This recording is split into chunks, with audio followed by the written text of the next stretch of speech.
I'm here with Ian Bremmer, founder and president of Eurasia Group. Ian, good to see you. Good to see you. Hi.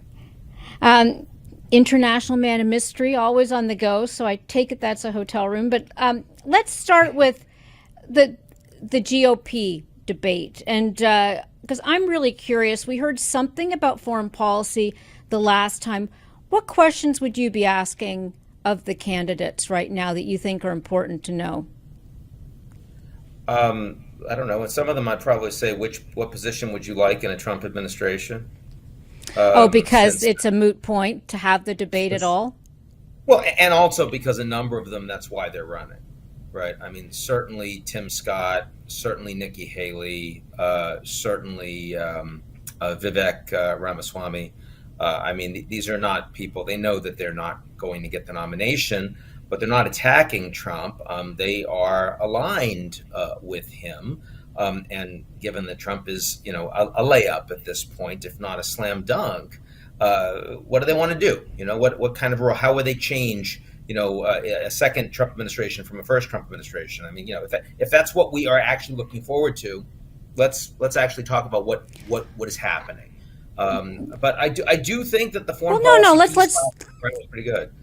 let's pause there. I want to pause there a second because actually, one of the strongest contenders, arguably, to have that Secretary of State role, then could be Nikki Haley. Is that right? So should we be speaking to her as if she's in that power position? If she wants it, I think that she gets to be. I don't know that she'd be vice president, which is what she really wants. But certainly on the Trump cabinet, I think there's no question in my mind. Keep in mind, Mike Pompeo is still out there, and he has been very supportive of Trump, and he's not running against him. He Yeah. is still very politically relevant, and he's not going to be VP, but I think that he could also have a cabinet role again if he wants one. Whether he wants to come back at state or not, I think is anybody's guess.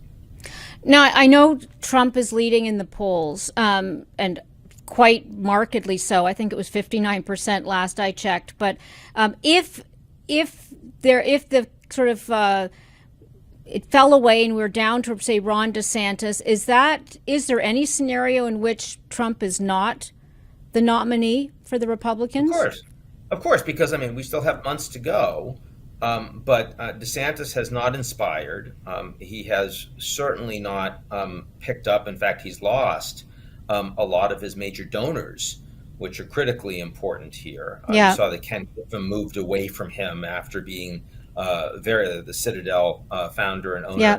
owner. After being very positive in the early days, I've seen that with a number of the big hedge fund guys, big finance guys. I just don't see it happening. But the reason I started by talking about those that are running with Trump as opposed to against him is because the most plausible way for Trump to be defeated in the nomination is if a whole bunch of the second tier candidates fall away and fall away because they want to be nominee and they know they don't have a shot. So they decide, okay, I'm going to give it up and put my support behind someone that can actually get it. Well, but that's not why many of them are running. They're actually Mhm. running for Trump. And I think, with that as the case, it's much more likely that Trump gets the nomination.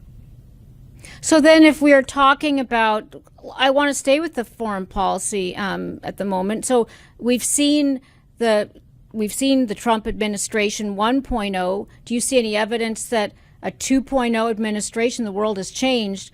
Would any of those policies be different? With regard to views of Putin, for example, China, North Korea?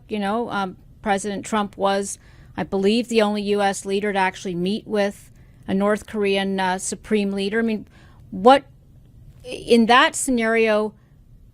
How should we be thinking about foreign policy? What are you saying to the many foreign leaders who probably come to you and say, "Ian, what's going on?"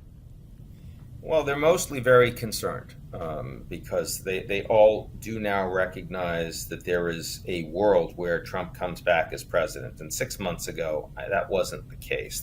They should have been thinking that, but they weren't. Now they are.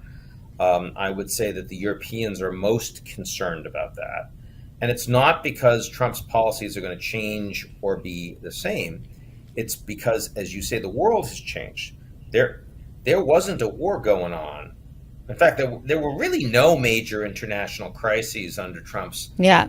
presidency, quite surprisingly, but there really weren't. I mean, there was this, Iran fracas where Trump decided to assassinate Qasem Soleimani, the head of the Iranian Defense Forces, and the Iranians backed down. If they hadn't backed down, that could have been quite a big deal, but they did, and that was a tidy little win for Trump.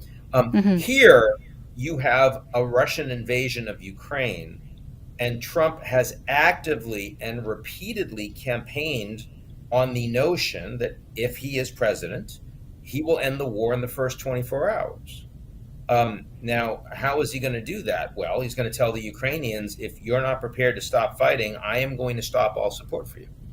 And he doesn't like Zelensky. And this is a serious problem for the Europeans, serious problem for the Ukrainians, too. Yeah.